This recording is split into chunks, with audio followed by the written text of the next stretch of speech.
division? Well, it depends how hungry you are, how many new plants you want. Do you want to get them just into little sizable bits to increase your own stock, perhaps, or to plant up a new bit of the garden?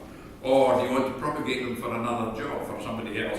I mean, and the ones that you can be most savage with are the good old polyanthus. These were lifted out a bed that I have spares just the other day. Most of the rest of the stuff are out of pots because the ground is in such terrible condition. And so how do you split that up? You get rid of most of the soil.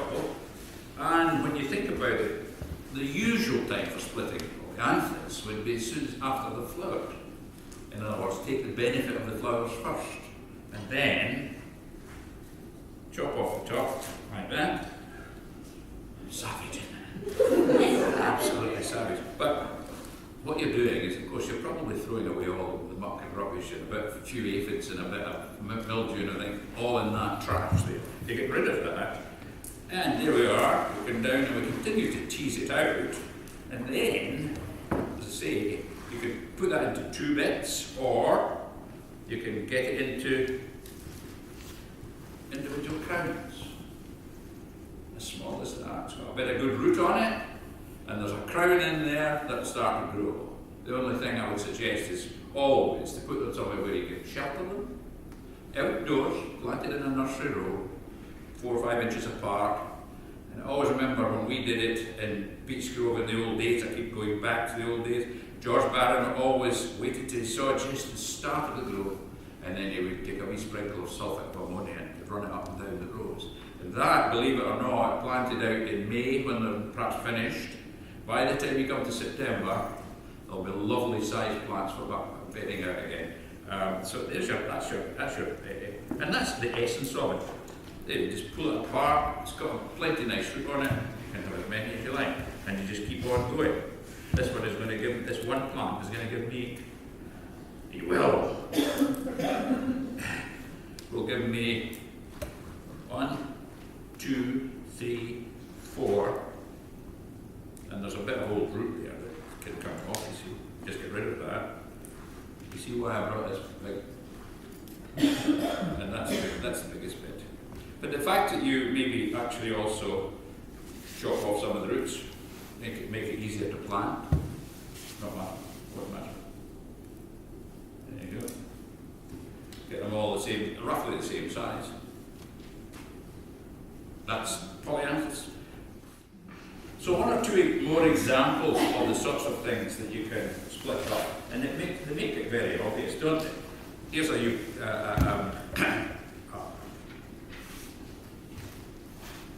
euphorbia. You're not away.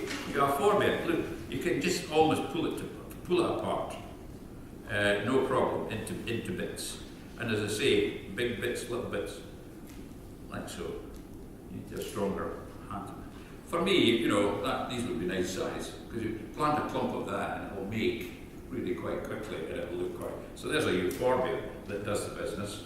I then went to Virginia, and I thought Virginia is quite a strong root system. You can see, as I say, that these were in pots because my ground was so wet. The only thing I got was out of that frame was that, and that's quite difficult to split. How small? Well, I already said you can take it down to that side, but I've got an unusual way of doing it because my hands are not as strong as they used to be. See? So I just put that down the middle, make sure it's on a sound surface. There you go.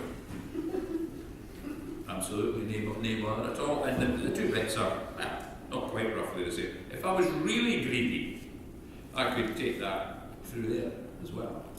I fear not. And that was the one that was a bit fleshy, but it's just, I did it yesterday. A bit fleshy, but it's dried up already. So absolutely no problem. So Virginia, lovely thing, and that can be split in the same way. And so it goes on.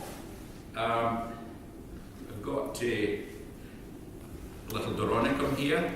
I was having a problem with the Doronicum as well, so as you can see, I just kind of went like so, and made a nice clean cut. And I could go again and split it the other way if I wanted to. So they're really anxious to make a decent job of it and have plenty extras. So the Doronicum. Then we changed slightly. I wasn't sure if these small plants would actually show it, but this you'll notice is a poppy. Because the other thing, you'll get a wee bit late for doing this, the other thing is root cuttings, which can be taken late winter. And it's fleshy rooted things, in particular this, and things like phlox paniculata, even some of the primulas with fleshy roots. You can cut them up, take the fleshy roots, that sort of root we're looking for. If I take it off with the secateurs, and as you lads were able to tell me, you cut with a slope, John, the other day over it. So you cut it off. But in this instance, when you take it off, cut it flat at the top and with a bit of a slope at the bottom. And that's truly because it's not easy to know whether you're putting them in upside down or not. And put them in right up to there in a pot with some nice sandy soil. Bury them right way down in a cold frame. And these have the ability to regenerate. So root cuttings, don't forget.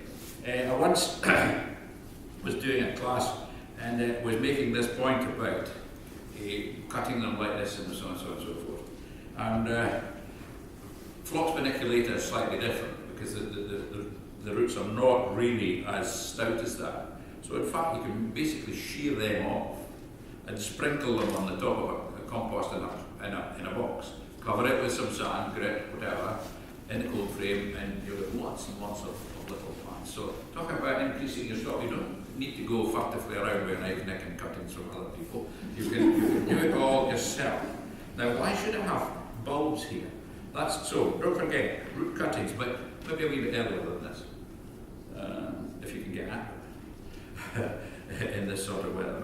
I've got 2 pots of bulbs here, because I thought I might talk about the snowdrop. Absolutely superb snowdrop at the moment, and there's a wee bit of controversy about when you shift snowdrops. You speak to the purist will tell you just do it the same as you do other bulbs. Harvest them, store them, plant them in the autumn. If you see them in the garden centres in the autumn as bulbs, buy them, plant them. You may well have disappointing results, depending on how they've been stored. And that's the reason why, at this present time, you can buy snowdrops in the green. They're still growing, they've just gone over flowering. You go to Cambo and they'll sell you thousands. At this time of year, they've got a big market for snowdrops shifted in the green. Now, the purist will say that's bad form and you will get losses and you may weaken the stalk and all the rest of it. And the secret of this whole thing is that snowdrops don't like dry. And they don't even like dry in the summer months. They like a nice bit of moisture. And if you lift them, dry them off, as the bulb companies do, store them at temperatures, controlled temperatures, and then sell them in the autumn when they're being dry, they are sometimes difficult to re-establish. They just don't like that sort of treatment. So my view is, if you don't fancy this idea of in the green, mark where they are, and then as soon as the leaves have died down, lift them, but replant them straight away. Planting in the green is because it's easy to find them, and basically they don't come to an awful lot of harm. So then you can, at the same time, you may have snowdrops. That's a time when you would have the time to perhaps lift them and increase your stock and increase the spread of them around the garden. And that also applies to narcissus. Why should you bother? Well, and how should you select which ones to do? And of course, with both lots, you will find clumps of them that have been naturalised that perhaps have very few flowers. And it's usually because they're overcrowded. And because they're split up and they're all into little small bulbs and so on, and they're not big enough to flower.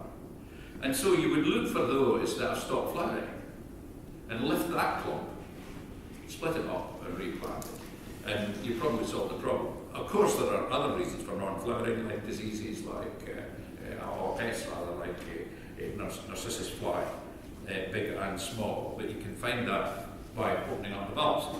as I say, the most common is for it to be overcrowded and they will stop flowering. And that's the ones that Campbell will be lifting and selling, no doubt, very quickly. So there we go. That's your little session on increasing your plant stock at no cost.